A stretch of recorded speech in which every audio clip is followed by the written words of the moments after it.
Good morning everybody, שפע ברכה והצלחה, שיעור עיון שבתם של הקדושים והטהורים. We are in חג הפסח, and חג הפסח is חג הגאולה.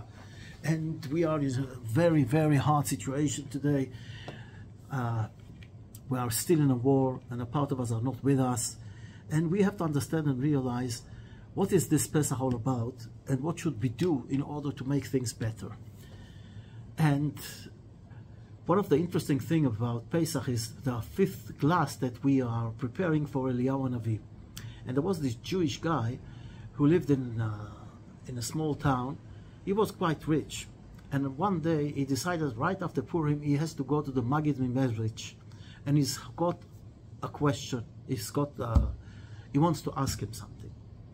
It came to him and it was difficult. It was winter, cold, snowing, and in those times, not like today, you go on a plane, you go on a car, you go in a bus or a train.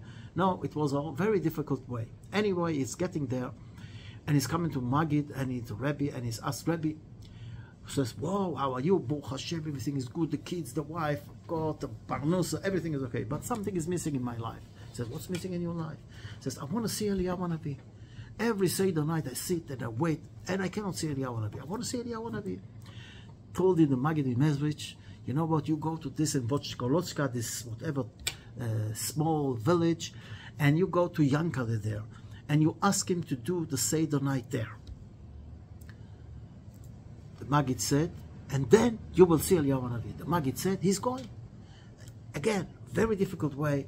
It's between Purim and Pesach.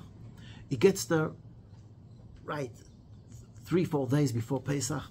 He's asking for Yankel. He says, "Hey, in the end of the small village." He gets there. This is this small house. It's almost falling down. Rain is getting inside. He's knocking on the door. And this Jewish guy is opening. His old clothes are torn. Shmates. And he's asking, "Yes." He says, "The Maggid Mimezrich sent me to do Leila Seder here." He laughs. "At my place you want to do Leila Seder night?" "I've got nothing. Look at the house. Everything is broken. The rain is coming in. I've got no food, no nothing for Pesach, no matzahs, nothing." He says, "No problem." He gives him a big amount of cash money, tells him, "You go now, you repair the house, you paint, you buy a new table, new chairs, new cutlery, everything new and everything the best. And of course, the best meat, the best fish, the best wine, the best matzahs, everything the best. And also clothes for you and your family."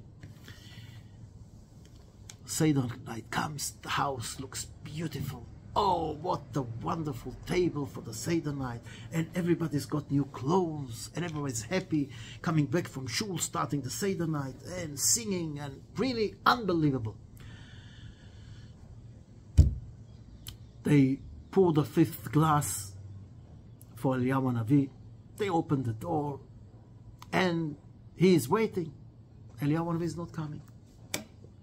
Everybody's going to sleep. He's still waiting there till the morning. Didn't come. Didn't see any Eliyahu. Right after Yom Tov, he goes back to the Maggid Mimezrich. He gets there, says, "Rebbe, you promised me I'm going to see Eliyahu Hanavi. I didn't. I waited the whole night. I couldn't. No, nothing. He didn't come." The rabbi takes him to a big mirror and says, "Look at the mirror. What do you see?" He says, "What do you mean? I see myself." He says, No. You see Eliyahu Hanavi." He says, "What?" He says, "For this family, you were Eliyahu Hanavi. Think about it." And really, for those families, this guy comes, gives them all the things they need for the Pesach. They've got nothing.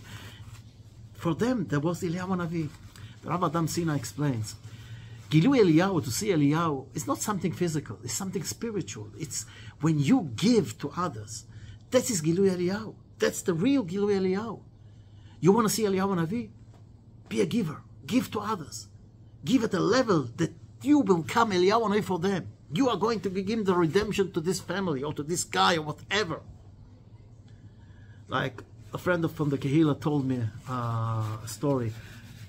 Rafi Streister told me, I believe it says, "I had also Gilui Eliyahu." I said, "What?" And he told me, and I heard a few interesting stories. And he's telling me, you know, and a few years ago, I was sent by work to go to New York, and at the same time my wife with the children were there also, and it was also this Shabbos. This was our anniversary, our 10th anniversary or something. And I booked a plane with El Al, and to get there at time, of course. And a day before, they tell me, "We're sorry to tell you, the flight is going to be delayed 10 hours. He did the calculation, and it looked like it's going to Mechalel Shabbos. It's too near Shabbos. He cannot take the flight. So he told them, "I cannot go with this flight." He find the other flight with Tower Air that was earlier,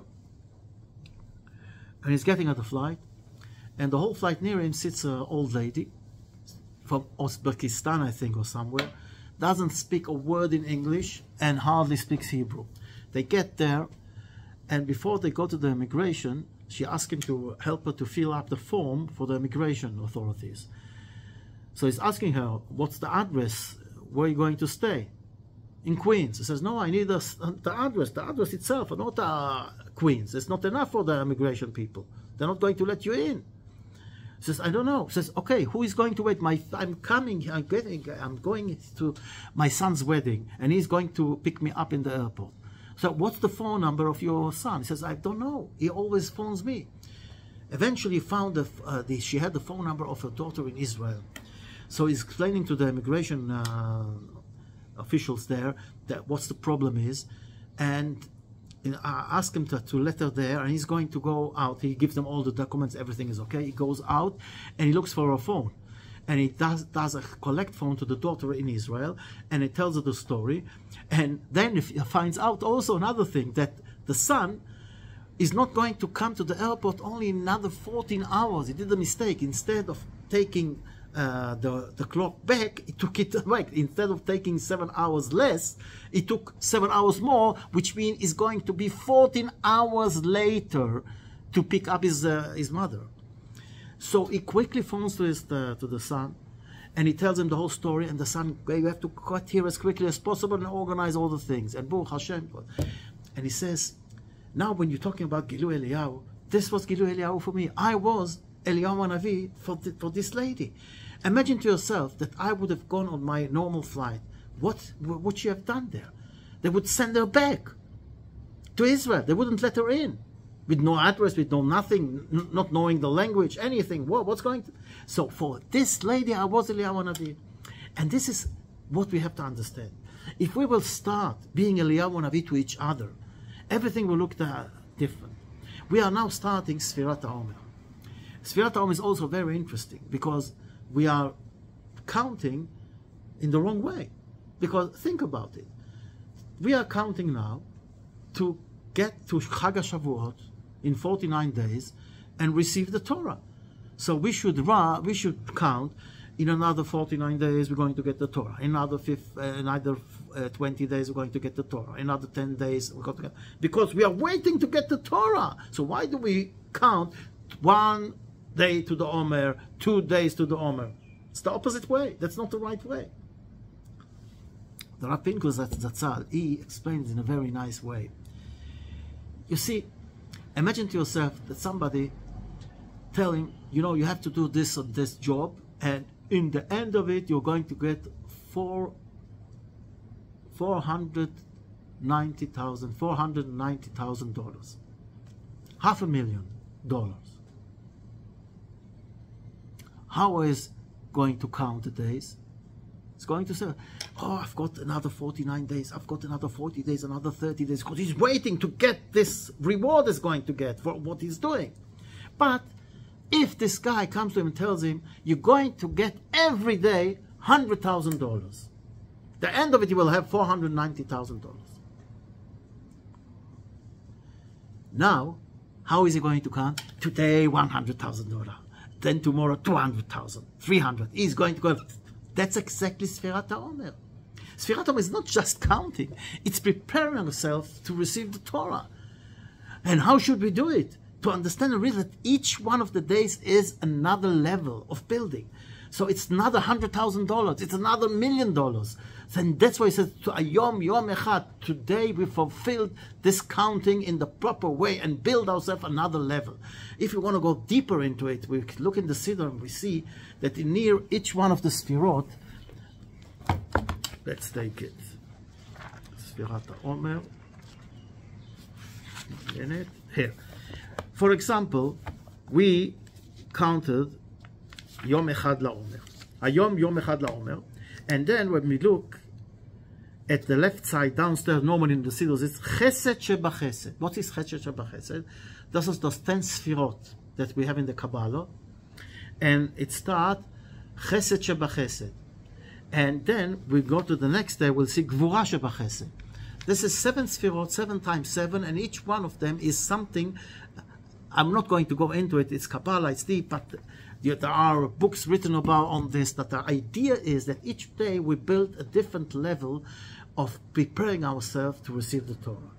In a simple way, we have to fulfill our days with building ourselves in order to get out of the 49 Tumah gates and get, slowly but surely, another one, and another one, and another one, till we are prepared to receive the Torah. This is the counting of the Omer. That's the idea behind it. That's the same thing is, we always talk about it. Yaakov Avinu worked for Rachel 7 years. And the Torah tells, Vayu be'enav ke'amim achadim. They were like a few days. And this is not logical. The same idea.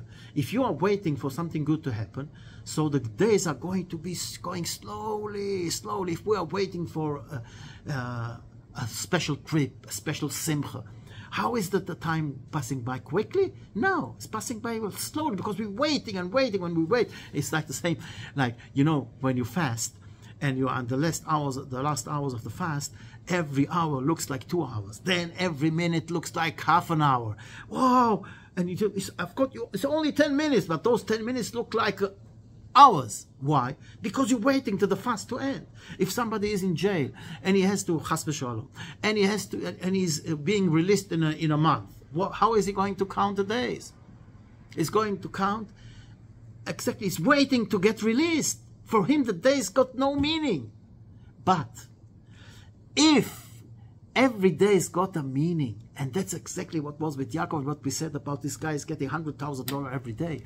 Yaakov Avinu knew this is not just a marriage. He's not just waiting to marry the one he loves. He is waiting to build the Jewish home. And for this, he has to prepare himself. If he doesn't prepare himself, he's not going to be ready. He cannot do this. So in other words, every day from him is another level of building himself. Then it's all like going quickly because the days are filled with joy. It's like when you are already in this journey, in this shiur, in this vacation, whatever it is, and it's a beautiful vacation. How do the days go? Plop! Oh, the vacation is finished. The simcha is finished. Why? Because when you enjoy yourself, when you fulfill the days with things, good things, it goes quickly. And this is Sfirat Omer. We have to fulfill our days with good things, and especially do good to others. Be Eliyahu Hanavi for the others. מועדים לשמחה, חגים וזמנים לששון.